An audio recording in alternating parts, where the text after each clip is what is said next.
उत्तराखंड के चमोली में स्थित ज्योतिर्मठ या जोशीमठ को बद्रीनाथ भगवान की शीतकालीन गद्दी कहा जाता है। इसका कारण ये है कि सर्दियों में बद्रीनाथ के कपाट बंद होने के बाद बद्री विशाल की मूर्ति को जोशीमठ के वासुदेव मंदिर में ही रखा जाता है।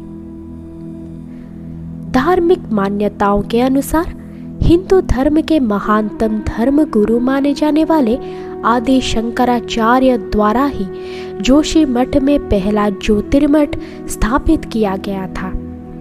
इन दिनों जोशीमठ के जमीन धंसने के कारण यह चर्चा में है और लोगों के मन में बस एक ही सवाल ही है कि जोशीमठ का ये क्या हाल हो गया है। इसका कारण ये है कि जोशीमठ केवल एक स्थान नहीं है, बल्कि यह सनातन धर्म से जुड़ा धार्मिक प्रतीक है, जिससे लोगों की आस्था और श्रद्धा जुड़ी हुई है। अब हम जानते हैं कि जोशीमठ का धार्मिक इतिहास क्या था।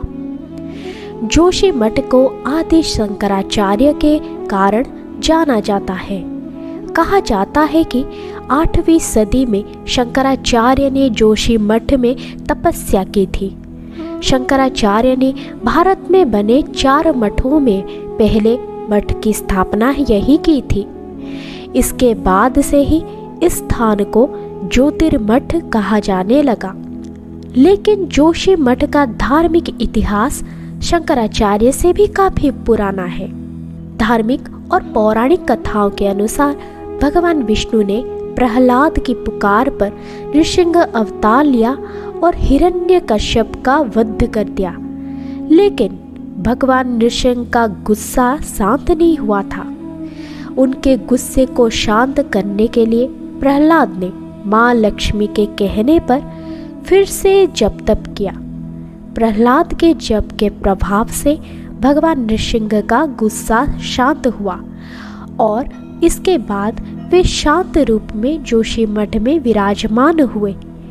यहाँ भगवान नृसिंह का मंदिर भी स्थित है। जोशीमठ में इस कारण पतले हो रहे हैं नृसिंह भगवान के हाथ। जोशीमठ के मंदिर में विराजित स्फटिक से बनी भगवान नृसिंह के विग्रह को लेकर कहा जाता है कि भगवान नृसिंह के एक बाजू साल दर साल पतली होती जा रही है।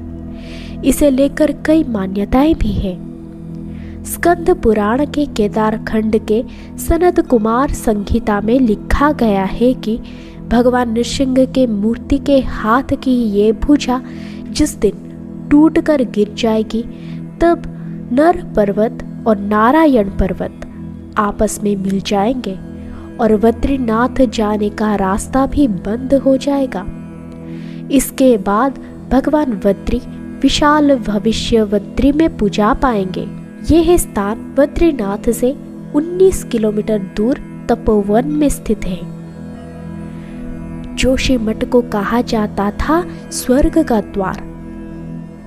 जोशीमठ से विशेष धार्मिक महत्व तो जुड़ा हुआ ही है। इससे जुड़ी पौराणिक कहानी के अनुसार पांडवों ने जब राजपाट का त्याग कर स्वर्ग जाने का निश्चय किया तो उन्होंने जोशीमठ से ही पहाड़ों का रास्ता चुना।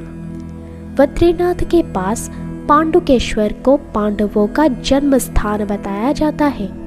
बद्रीनाथ के बाद माणा गांव पार कर एक शिखर आता है जिसे स्वर्गारोहिणी कहा जाता है।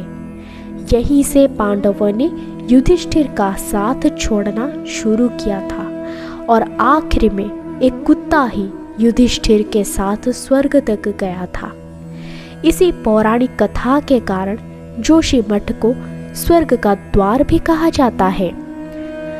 हालांकि वास्तविक तौर पर जोशीमठ को स्वर्ग का द्वार इसलिए भी कहा जाता है क्योंकि जोशीमठ को पार करने के बाद फूलों की घाटी पड़ती है और ओली की शुरुआत हो जाती है, जिसकी सुंदरता स्वर्ग के समान ही है।